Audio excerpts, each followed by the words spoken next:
So it kind of gives the Navy an idea of what jobs you might be best suited for. And luckily, I scored really high. I actually bought a study guide because I was already 25, and a lot of the other people who take this test were like fresh out of high school. And I was like, I couldn't do a math problem right now, like algebra if you paid me. So I got a little study guide and did it for a couple weeks after my part-time job at a hotel. And I got like a really great score. So they basically gave me my choice of job. And my dad had worked in Intel. So I said, I want to be an intelligence specialist. And they said, well, we don't have any openings for that. It's going to be at least a year. And I was like, well, I'm 25. I can't just sit around for a year waiting to get this job.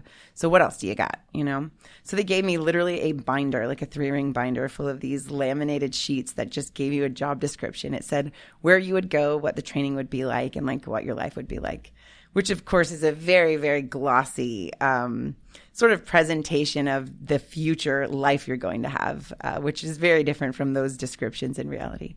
But I'm flipping through and I come across a couple different ones. And I remember calling my dad, like, Dad, they've got this one available. And he's like, oh, don't do that. That one's for weirdos, or, oh, don't do that. You're going to be just sitting around picking your nose. I'm like, okay, well, I don't want to do this or that. So I came across linguist. And it's called a CTI. It stands for Cryptologic Technician Interpretive. And I saw that you get to go to Monterey for a long time and study language and travel the world and do some really cool technical stuff. So I thought I'd give it a try. Kaedy also pointed out how she met all kinds of people in the military. And their reasons for enlisting weren't always the same. And I met all kinds of people. I mean, I knew people that had 3 degrees and some of them had master's degrees, but they really wanted to go to the Defense Language Institute. They wanted more education. They wanted travel and financial hardship. I joined in 2009, which was right after the financial crash in 2008. So a lot of people were hurting financially. We didn't really have the means to push forward doing things we wanted to do. So we had to look at an alternative option, which was the military. But I met people that were brilliant, educated, as well as people who came from less educated backgrounds and lower socioeconomic demographics. There's people from every walk of life who enlist in the military. We'll be hearing more from Kaedy about her time in the military, as well as the transition afterwards, in later episodes. But there's one more part of Kaedy's story we wanted to share today. Kaedy noted how she was hesitant to come to UChicago because she wasn't sure how she would fit in socially. But she found the undergrad community here to be really welcoming.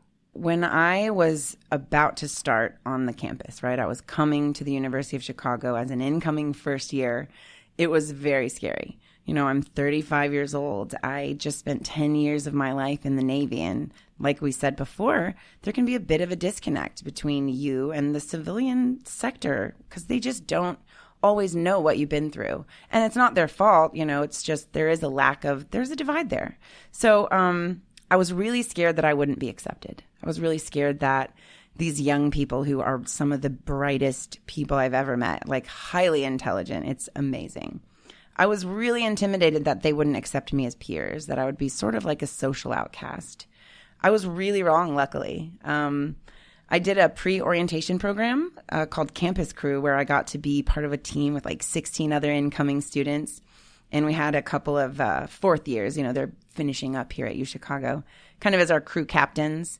And we just spent the week sort of driving golf carts around and helping with logistics and moving luggage and, but at night they would help us do these amazing programs. We'd go see improv or we'd go to the Cubs game and we really built this close-knit sense of camaraderie. And that actually was a parallel to my Navy experience, being in a group of people, having a common goal to work together through kind of an extensive period of time, like a week long, all day, every day with these people. That's pretty intense. So I love these people. I mean, we kind of joke that I'm the cool aunt because I'm not like quite their parents. Really just great experience. I was very much welcome to campus. And now I'll be walking just to the library in between classes and I'll hear someone say, Kaedy!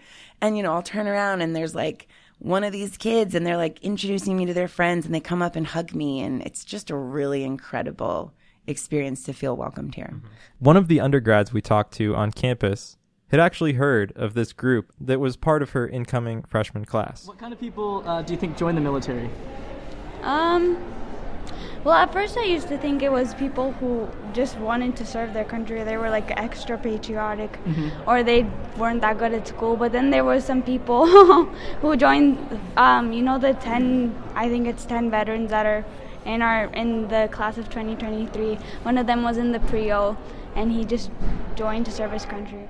It seems like the University of Chicago has really tried to include veteran perspectives, especially in the freshman class of 2023. And just as these veterans are learning new things at a civilian institution, their civilian counterparts have the opportunity to learn from them and their experiences. Here in Hyde Park, we're seeing some bridging of the civil-military divide. Thank you for joining us today on Thank You for Your Service. Be sure to follow us on Twitter at TYFYS_podcast. And don't forget to subscribe on iTunes, Spotify, or wherever you get your podcasts, so you'll get our next episode as soon as it's released. Thank You for Your Service is produced by Tommy Latanzio and Ashwarya Kumar. Additional editing and production support came from Bobby Maxwell and Michelle Tran. Our publisher is Haziano. Special thanks to Emma Moore, Kaedy Puckett, Morgan Wade, and the students who braved the cold to answer our informal survey questions. We record here at the Harris School of Public Policy at the University of Chicago. Thank You for Your Service is a production of the University of Chicago Public Policy Podcasts and does not necessarily represent the official positions of the Department of Defense or the U.S. government. I'm Nick Perezo. And I'm Thomas Krasnation. See you next time.